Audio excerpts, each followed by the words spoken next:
Okay, hello everyone. My name is Vreni and I have been invited by Lesley from Balance to give you a few ideas what this strange thing called the Feldenkrais method is about. In 1993, Carol and Lesley contacted me, having just designed, perfected, maybe even, their first balance saddle. And in the years of research into the biomechanics of the horse that led up to the construction of the balance saddles, they found all sorts of interesting things about biomechanics as such. And when they read about Feldenkrais, they realized that Feldenkrais applied these principles of biomechanics to human movement. And so they found a link that they were interested in, they contacted me, and that was the beginning of a still continuing friendship and cooperation of work, exchange of ideas. Moshe Feldenkrais, who lived from 1904 to 1984, was a physicist, structural engineer, scientist, master of many trades, who at the young age of 19, I think roughly, damaged his knee very badly in playing soccer, and that started his lifelong search of the question, what am I doing to make this knee feel terrible in moments and good in other moments? And the subtitle to his work is Awareness Through Movement. And what Lesley and Carol found, and what I find in my work with people on the floor or on horseback, is that what we lack is awareness of what we're doing, and therefore we carry on doing it without noticing. Just as you're sitting, wherever you are, standing, could you just very easily interlace your fingers? I'm doing it too. And look at your hands and notice which thumb you have put on top of the other thumb. In my case, if I turn around, I have my right thumb over my left thumb. And there's nothing wrong with that. But have I ever thought about it or noticed it? So now I would like you to take your hands apart and interlace them in such a way that you end up interlaced properly, but your other thumb, in my case the left thumb, is on top. And now just notice that feeling. It's not a matter of right and wrong, it's a matter of becoming aware what is our habit and that there are variations of that habit which might actually be very useful. Another example, could you please fold your arms and look at your hands and notice one hand is on top, one hand is tucked under. And just sort of get that feeling, familiar, cozy, comfy. Now take your arms wide apart and now can you interlace them the other way? I've done it many times, so I can do it with a bit of thinking, but you might start sort of doing all sorts of funny things. The important thing is one hand is on top and the other hand is tucked under, and then stay with that feeling.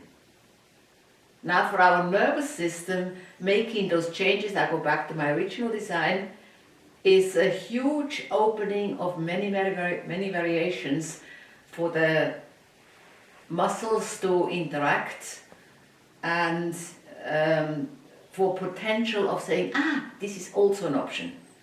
So one of the things in the Feldenkrais method is that you learn to discover what is your habitual action and then say, okay, now I can also do it another way. If you're sitting, can you come to standing? And now just decide you want to take a step forward. But don't take the step forward, just decide. Which leg do you habitually take forward first? Just think about that. And then take a step forward with that leg and take the step back.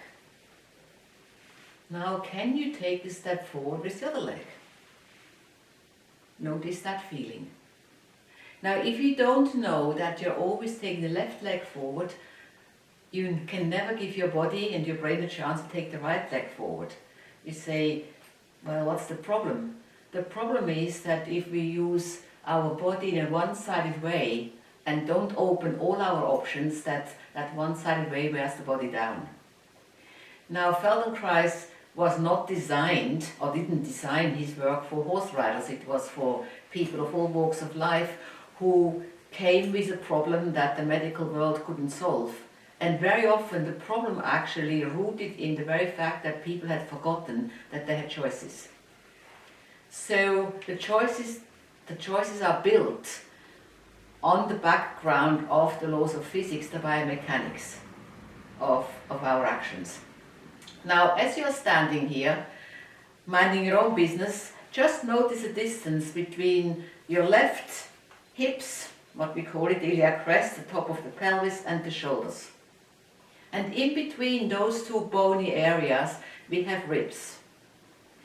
Have you ever thought about the spacing of your ribs on one side and the other side?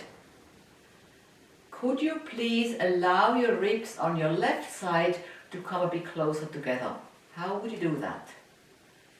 Notice your weight shifts a bit more to the right side. Wonderful. If you take your ribs closer together on the right side, that means your right arm crawls down the leg a bit. Notice how your left side opens up and the weight shifts on the left side. If you happen to be one of these riders who has a preference of having their ribs on one side open and the other side closed, and you're riding in this position, where does the weight of the horse go? It goes where your main weight is, because the horse steps underneath where the main need for carriage is. And you might do all sorts of things and fiddle with the length of your stirrups and so on, but you may not be aware of the fact that actually it is your holding of your rib cage that makes the horse do that. Just in riding and in trying to be a good rider, but what happens in everyday life, be it a musician, be it someone who just has pain, be it a dancer, be it someone who wants to improve things, what we all the time hope for, and I think that's the way the general kind of helping hand that is around for body movements works for, is we want to find a recipe. We want to find nature's recipe for movement and follow it. Now, another idea, because no one has found that recipe and has written it down, is that actually when we were babies and we're lying on the tummy on the floor, or lying on our backs, or rocking on the floor on and on and on, like I can do at the moment, I rock forwards and backwards as my grandchildren have been doing, till suddenly I find I'm shifting the weight. I can move a leg, I can move that leg, I can move that hand, I can learn to crawl. There is no bound other than the physical restrictions we all have. We can't fly, for instance, for a baby's exploration. So the baby goes so-called shopping for all the options, with no social restrictions, with no fashion restrictions, with no society restrictions, whatever society the baby grows up in. And then gradually, as we get older, we copy our nearest and dearest, our adults, parents around us. We begin to actually restrict our actions. We stop shopping. And in the Western world, having a chair culture means that our pelvises are incredibly impoverished in their freedom that they had when we were crawling around, or in societies where people squat. And we suddenly end up with a larder that has just rice in it and salt and maybe another spice. There's nothing wrong with that, but it's very limiting. And the more rules there are in riding, and the more their society images, you think riding comes a lot from the military. Why do we get up on the left side of the horse? Have you ever thought about that? The more we reduce things to man-made ideas, the less options there are for our nervous system to choose from. So in the Feldenkrais method, we are going shopping again for things that are out in nature and that actually being put into our movement actions enrich our possibilities of what we can do. So instead of just having the rice in the cupboard, you also have pasta and potatoes and so on. A very important point is our nervous system, if given the choices, will choose the best option for any given particular action. The brain can transforms that intent into action.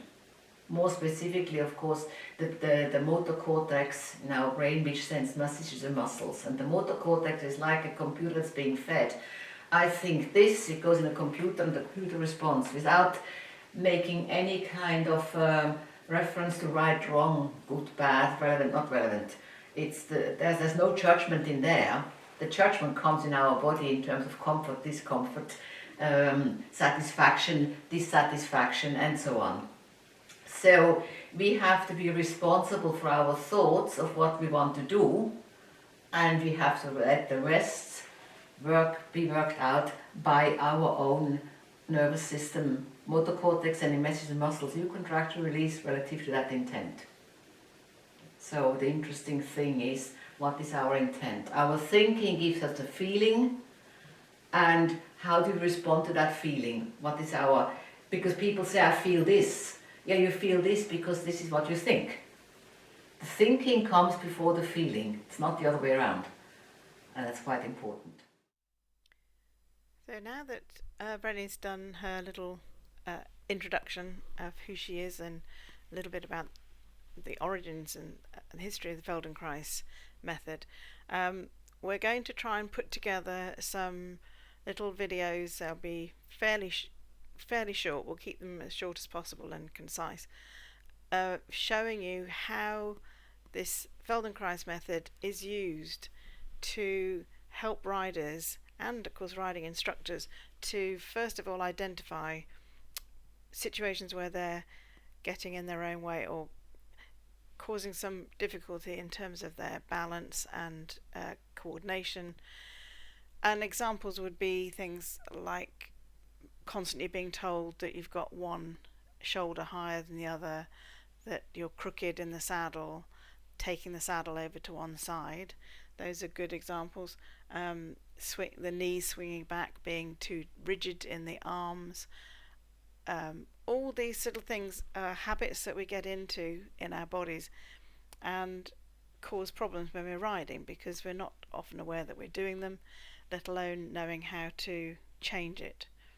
So that's what we're going to be doing, and hopefully they'll be useful and enjoyable.